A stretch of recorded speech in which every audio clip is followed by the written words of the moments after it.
तबलीगी जमात के 70 लोगों को दिल्ली हाईकोर्ट की ओर से राहत दी गई है। उन पर लगे 16 मुकदमों को खारिज किया गया है। बता दें, जमात के 70 लोगों पर ये आरोप था कि उनकी वजह से देश भर में कोरोना फैला। कहा गया था कि जमात ने एक कार्यक्रम के दौरान विदेशी लोगों को पनाह दी थी, जिसके चलते देश में कोरोना फैला।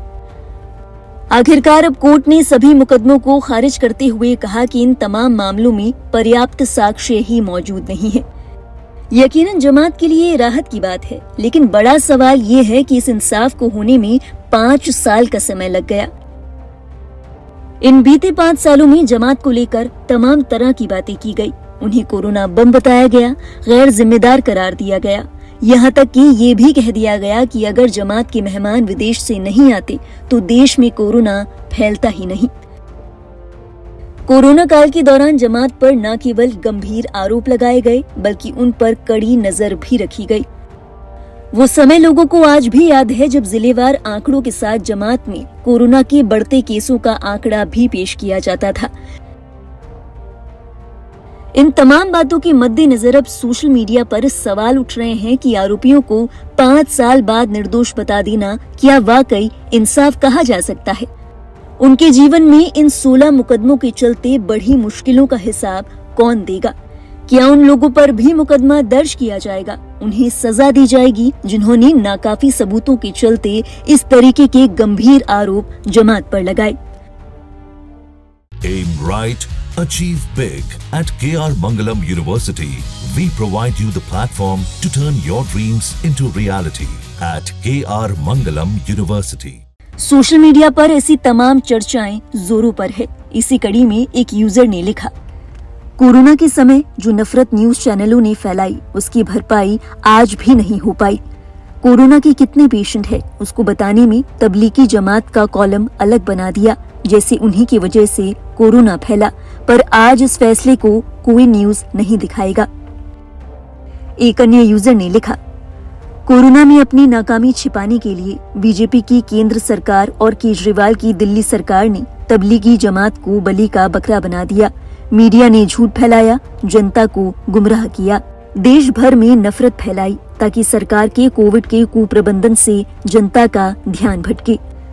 अब दिल्ली हाईकोर्ट ने 70 तबलीगी जमात के लोगों पर दर्ज सभी 16 एफआईआर रद्द कर साफ कर दिया है। ना कोई साजिश थी, ना कोई जुर्म, सिर्फ सियासी साजिश थी। एक अन्य यूजर ने लिखा, उनकी 5 साल की जिंदगी खराब कर दी और केस कोर्ट के चक्कर में पैसे भी कौन लौटाएगा। एक और यूजर ने लिखा, मुसलमानों को जानबूझकर सताया जा रहा है। एफआईआर करने वालों को भी मालूम होता है केस का अंजाम क्या होगा। केस का फैसला आने में सालों लगते हैं। तब तक मुसलमान जेल में रहेंगे या अदालतों के चक्कर काटेंगे। एक अन्य यूजर ने लिखा, जिसने आरोप लगाया था अब उन पर केस होना चाहिए। एक अन्य यूजर ने सियासत पर सवाल उठाते हुए कहा, उस वक्त सियासत को स्पंदन मिल गया, एजेंडा कामयाब हुआ, बस। आइए अब आपको बताते हैं कि पूरा मामला क्या है। दरअसल दिल्ली हाईकोर्ट ने गुरुवार को कोविड-19 महामारी के दौरान मार्च 2020 में तबलीगी जमात से जुड़े 70 भारतीय नागरिकों के खिलाफ 16 मामलों को खारिज कर दिया है। इन लोगों पर ये मामले निजामुद्दीन मरकज में आयोजित कार्यक्रम में शामिल विदेशी लोगों की गुपचुप मेजबानी के आरोप में दर्ज किए थे। इस मामले में फैसला सुनाते हुए जस्टिस नीना बंसल ने कहा, सभी आरोप पत्र खारिज किए जाते हैं। बता दें, 70 भारतीय लोगों के खिलाफ 16 एफआईआर दर्ज की गई थी। इन्हें उच्च न्यायालय में चुनौती देते हुए रद्द करने की मांग की गई थी। इन 70 लोगों पर आरोप लगा था कि कोविड-19 महामारी की पहली लहर के दौरान तबलीगी जमात से जुड़े इन लोगों ने 190 से ज्यादा विदेशियों को निजामुद्दीन मरकज में पनाह दी थी। इसी के साथ कुछ लोग ऐसे भी थे जिन्होंने विदेशियों को अपने घर में रखा था। इस मामले में 70 आरोपियों के खिलाफ आईपीसी यानी भारतीय दंड संहिता, महामारी रोग अधिनियम, आपदा प्रबंधन अधिनियम और विदेशी अधिनियम के प्रावधानों के तहत मामला दर्ज किया गया था। दिल्ली पुलिस ने तर्क दिया था कि आरोपियों ने विदेशी नागरिकों को पनाह देकर देशव्यापी लॉकडाउन और अन्य निषेधाज्ञाओं का उल्लंघन किया था। इस मामले में अधिवक्ता आशिमा मंडला और मंदाकिनी सिंह ने अदालत में याचिकाकर्ताओं की ओर से पक्ष रखा। दोनों वकीलों की ओर से ये तर्क दिया गया था कि दिल्ली सरकार की ओर से जारी ऑर्डर में धार्मिक सभाओं और धार्मिक समारोह पर विशेष रूप से प्रतिबंध लगाया गया था, लेकिन इस मामले में मस्जिदों और घरों में पाए गए लोगों को सिर्फ पनाह दी गई थी।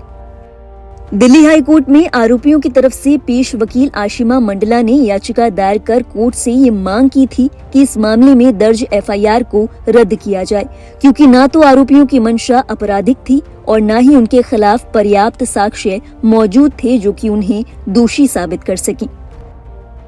वकील की ओर से ये भी दलील दी गई कि एफआईआर से केवल ये पता लगता है कि उनके खिलाफ एकमात्र आरोप विदेशी नागरिकों के साथ मस्जिद के अंदर उनकी कथित उपस्थिति थी।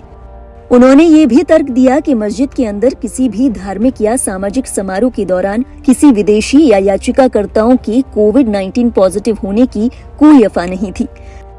आइए अब आपको बताते हैं कि इस मामले में दिल्ली पुलिस का क्या टेक था। मार्च 2020 में आयोजित इस कार्यक्रम में शामिल हुए विदेशी लोगों की मेजबानी करने के आरोप में दर्ज एफआईआर को रद्द करने की याचिकाओं का दिल्ली पुलिस ने कड़ा विरोध किया था। दिल्ली पुलिस की ओर से कहा गया था कि आरोपी स्थानीय निवासियों ने कोविड-19 के प्रसार को रोकने के लिए जारी निषेधाज्ञा का उल्लंघन करते हुए निजामुद्दीन मरकज में आए लोगों को शरण दी थी। हालांकि अब दिल्ली हाई कोर्ट ने 5 साल बाद फैसला सुनाते हुए ये बताया कि तबलीगी जमात के 70 लोगों के खिलाफ जो 16 मामले दर्ज हैं, उनमें पर्याप्त साक्ष्य ही मौजूद नहीं है और ऐसे में सभी 16 मामलों को खारिज किया जाता है। बता दें, इन तमाम चर्चाओं के बीच सोशल मीडिया पर कुछ लोग ऐसे भी हैं जो ये जानने के लिए उत्सुक हैं कि तबलीगी जमात आखिर है क्या। आइए आपको बताते हैं। दरअसल तबलीगी जमात एक धार्मिक समूह है जिसका उद्देश्य इस्लाम का प्रचार प्रसार करना है। ये जमात मुस्लिम समुदाय के लोगों को धर्म के रास्ते पर चलने के लिए प्रोत्साहित करता है। इस जमात का लक्ष्य कुरान और इस्लाम की शिक्षाओं को पालन करने के लिए मुसलमानों को प्रेरित करना होता है।